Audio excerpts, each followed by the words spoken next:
Hello guys, in this video I am going to show you how to narrow down your search on the Wallapop application by using filters. But first I just want to mention, don't forget to subscribe to my channel, because at 10,000 subscribers I am going to show you my whole YouTube revenue statistics and growth strategy, how to make money online. So let's jump into it. First of all, open the application on your phone.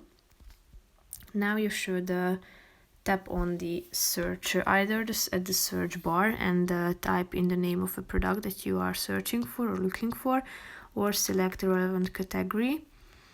And then, as you can see, there is this filter button.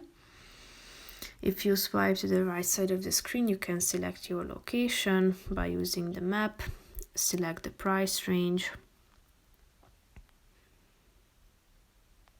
and also the subcategory.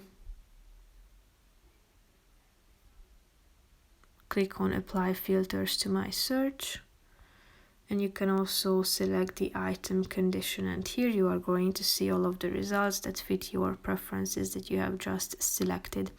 Here you can see below the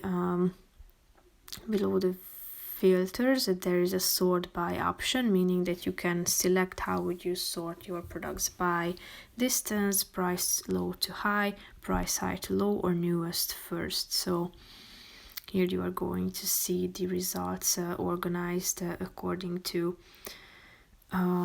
that feature that you have just selected. So that's pretty much it for this video. I hope you found it helpful. If you did, consider subscribing, and see you in the next video. Bye bye.